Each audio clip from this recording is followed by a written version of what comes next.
Support for Radio Friends comes from ITCOMO, offering computer and IT services for small businesses and residential clients. ITCOMO can set up remote work-at-home solutions and data security and backup systems and upgrade your company email to more modern platforms. ITCOMO can also help you get the most from your technology at home. Learn more at itcomo.com.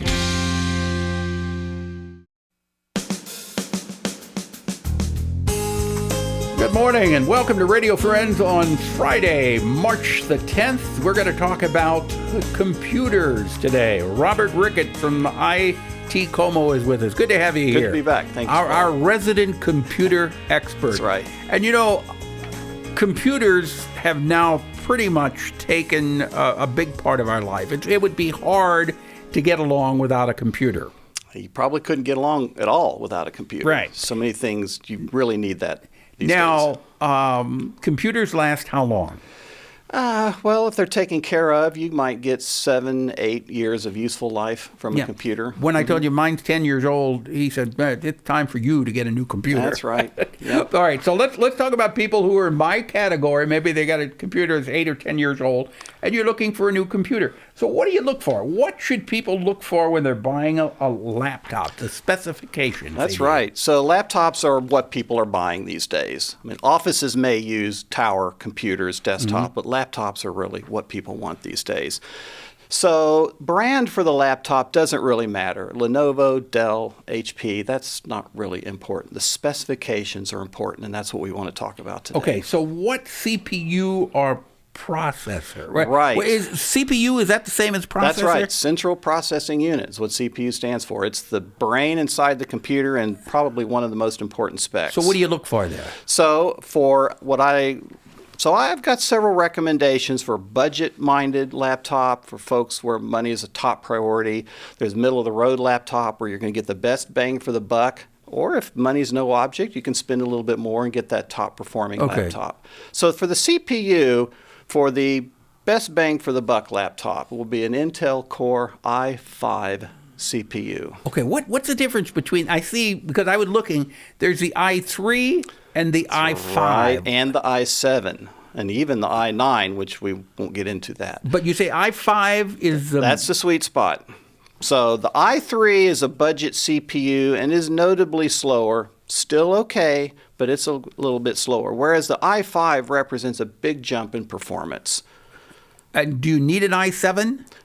Not really. Not for most purposes. So if you're looking for the sweet spot, look for the Intel i5. Core i5. That's i5. Right. That's a top-line specification. You'll see it in all the advertising. Okay. How much memory is necessary? So memory is where programs are running when you actually have the laptop turned on and you're using it. Is that when you're looking for 10 or 12 or 16? That's right. That's the lower number. Okay. So 8 gigabytes is probably the lowest number you'll see, and today, that's the bare minimum you want. I prefer to see 12 gigabytes or really even 16 gigabytes.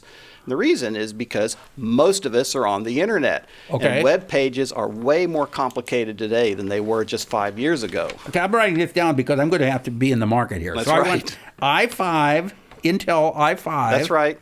Okay, and then you want gigabytes of... 12 to 16 gigabytes. Okay, of for RAM. your memory.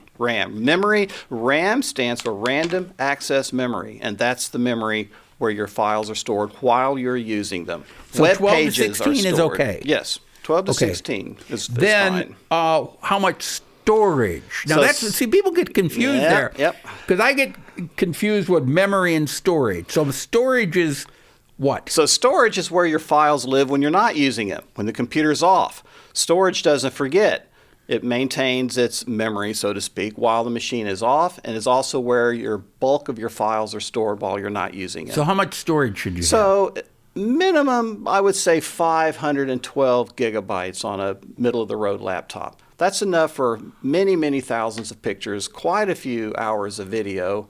your software, everything that you have on the computer lives on that storage device. So you want a minimum of 512. For a middle-of-the-road laptop, yes, I would say Is there so. any need to have a lot more than that? Mainly if you do video. Video eats up storage like nothing else. So if you shoot a lot of video and you want that video on your laptop, maybe because you're editing it or whatever, then yeah, additional storage, a terabyte or even more. Just, you know. Okay, I see some of these I'm looking for that it'll say 1 terabyte. Yes, that's 1,000 gigabytes.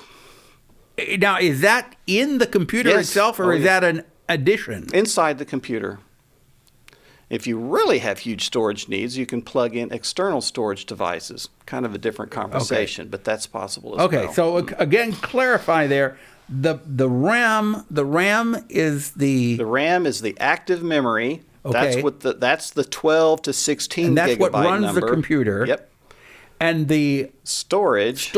is what remembers everything. That's right. So you want a minimum of 12 to 16 Gigabytes. of memory. That's right. And then at least 512 Gigabytes of storage. Those Okay. are all top-line specifications. You will see them in all laptop ads. Okay. Now, Right. what about the size of the laptop? Well, that's a personal decision. If you travel, you want small and light. If the laptop is just going to sit on your desk and never go anywhere, then you can get as large a laptop as you want. What's the largest laptop? 17 and a half inches. But aren't most of them around 15? That's 15? right.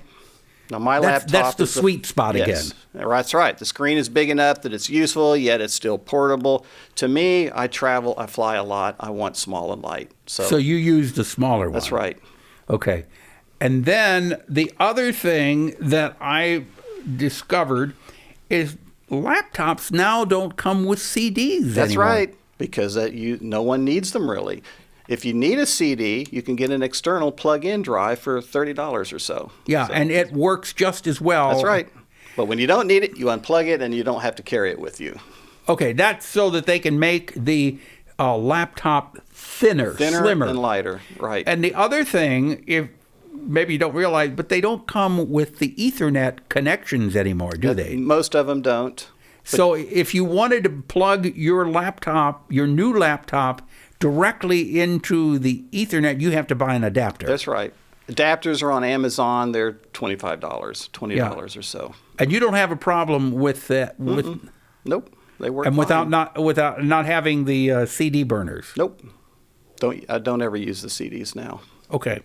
All right. I think you pretty much answered all the questions that people look for in buying a new computer. If folks want more information, they can go to your website. That's right. ITCOMO. Do you have a? I do. I click to itcomo.com, click on Radio Friends, and you'll see each show, and there's a link to how to buy a laptop. All right, Robert Ricketts, always a pleasure to chat with you. And you can answer any questions about setting up the home internet, the computer. If you have any questions, give them a call or go to itcomo.com. The guy is a walking wizard when it comes to computer technology. Thank you very much. Thanks, Walt. Good to be back. Thanks. If there's something you'd like to hear or see, I would love to hear from you. Simply drop me an email. That's pepperp@missouri.edu. As you're going out and about today, be nice to each other and smile, okay? Bye-bye.